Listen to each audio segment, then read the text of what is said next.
بسم اللہ الرحمن الرحیم۔ السلام علیکم ناظرین، داستان اردو یوٹیوب چینل پر خوش آمدید۔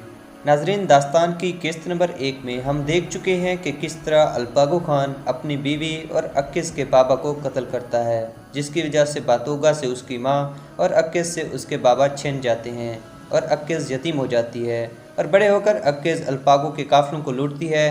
اگر آپ نے قسط نمبر 1 کی کہانی نہیں دیکھی تو ڈسکرپشن میں آپ کو لنک مل جائے گی۔ تو ناظرین، آج ہم داستان ڈرامہ کی قسط نمبر 2 شروع کرنے والے ہیں۔ تو دیکھتے ہیں کہ جو تیر عکس نے الپاگو کو مارے تھے اس سے الپاگو مر جاتا ہے یا بچ جاتا ہے۔ اگر الپاگو مر جاتا ہے تو آگے تخت پر کون بیٹھے گا؟ تو آج کی اس ویڈیو میں ہم آپ کو تمام معلومات دیں گے، تو ویڈیو کو آخر تک ضرور دیکھیے گا۔ اور اگر آپ نے ابھی تک ویڈیو کو لائک نہیں کیا تو ویڈیو کو لائک کر دیں اور اس کے ساتھ ساتھ اپنے دوستوں کو شیئر بھی کر دیں اور چینل کو سبسکرائب کر دیں۔ تو چلیے داستان کی قسط نمبر 2 کی کہانی کو شروع کرتے ہیں۔ ناظرین کرام، قسط کے آغاز میں دکھایا جاتا ہے کہ الپاگو کے سینے پر عکس 2 تیر چلاتی ہے، جس کی وجہ سے وہ شدید زخمی ہو جاتا ہے اور ایک سپاہی عکس کو بھاگتے ہوئے تیر مارتا ہے جو اس کے بازو پر لگتا ہے اور عکس وہاں سے بھاگ جاتی ہے۔ اس کے بعد ناظرین بالمیر کے قبیلے کو دکھایا جاتا ہے، جہاں پر ایک سپاہی الپاگو کے بھائی بالامیر کو بتاتا ہے کہ الپاگو پر حملہ ہوا ہے اور اس کی حالت تشویشناک ہے۔ اس خبر پر بالامیر کی بیٹی خوش ہو جاتی ہے کیونکہ اب اسے باتوگا جیسے اپاہج سے شادی نہیں کرنی پڑے گی۔ اس خبر پر بالامیر غم کا اظہار کرتا ہے اور سب کو خیمے سے باہر جانے کا کہتا ہے تاکہ وہ خدا سے اپنے بھائی کی صحت کے لیے دعا کرے۔ جب سب لوگ باہر جاتے ہیں تو بالامیر خدا سے کہتا ہے کہ الپاگو کے مرنے کے بعد اس کا تخت مجھے دینا، اور وہ بہت خوش دکھائی دے رہا ہوتا ہے۔ اس کے بعد الپاگو کو اس کے قبیلے لایا جاتا ہے اور طبیب اس کی دیکھ بھال کر رہے ہوتے ہیں۔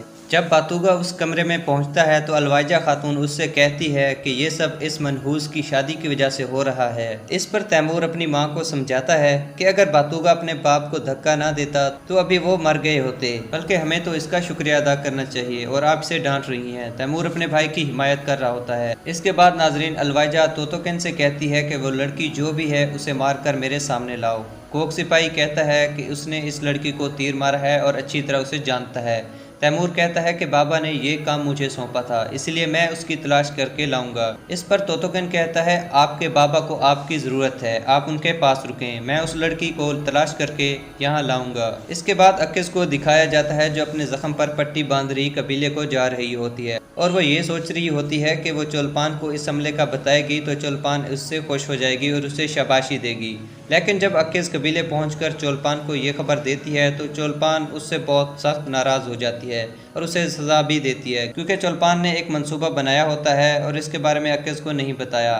اس کے بعد ناظرین کایا تیکن کو تخت والے کمرے میں دکھایا جاتا ہے اور کایا تخت پر بیٹھنے کا طریقہ سیکھ رہا ہوتا ہے۔ ادھر تیمور سپاہی سے پوچھتا ہے کہ کایا کو کہیں دیکھا ہے تو سپاہی ڈرتے ہوئے کہتا ہے کہ کایا تخت والے کمرے میں ہے۔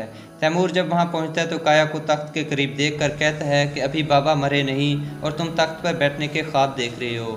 کایا کہتا ہے کہ میں یہ دیکھنے آیا ہوں کہ بابا کے بغیر یہ کمرہ کتنا خالی ہو گیا ہے، ابھی کل کی ہی بات ہے کہ ہم لوگ سب یہاں پر موجود تھے۔ تیمور کہتا ہے کہ ہمیں بابا کے قریب رہنا چاہیے جبکہ تم یہاں پھر رہے ہو۔ ناظرین کرام، اس کیس میں یہ تو پتہ چل گیا کہ تخت کی لالچ کایا اور بالامیر کو ہے، جبکہ تیمور صاف دل انسان ہے۔ آگے دکھایا جاتا ہے چولپان اپنے بابا کی قبر پر رو رہی ہوتی ہے، اور جیسا کہ ناظرین میں پہلے بتا چکا ہوں کہ توتوکن چولپان کا آدمی ہے، تو توتوکن وہاں پر پہنچ جاتا ہے اور کہتا ہے کہ وہ عکس کو لینے آیا ہے اور اسے الوائجہ کے سامنے لے جائے گا، اس میں داغ قبیلے کی بھلائی ہے۔ ادھر چولپان خاتون توتوکن کو ایک ترکیب بتاتی ہے تاکہ قبیلے والوں کو شک بھی نہ ہو اور توتوکن داغ کا حمایتی ہے اور کام بھی ہو جائے۔ چولپان خاتون اپنے ہی قبیلے پر حملہ کرواتی ہے اور عکس کی جگہ کسی اور لڑکی کو بازو پر تیر مار کر توتوکن کے ساتھ بھیج دیتی ہے۔ جب توتوکن داغ قبیلے پر حملہ کرتا ہے تو عکس اور اس کے ساتھیوں کو زخمی کر کے چھوڑ دیتا ہے اور قبیلے کی کچھ لڑکیوں کو قیدی بنا لیتا ہے، اور جو لڑکی اس کو چولپان دیتی ہے وہ اسے تیمور کے سامنے لے جاتا ہے اور کہتا ہے کہ 2 سروں والے بھیڑیے کا پنجہ یہ رہی لڑکی اور میں نے اسے مار دیا ہے۔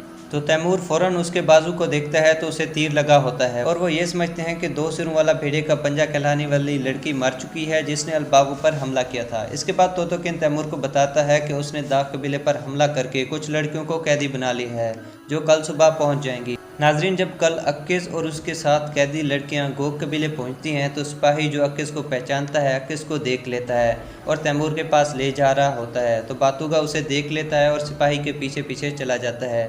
تیمور اور اس کے گھر والے خدا کی عبادت میں مصروف ہوتے ہیں۔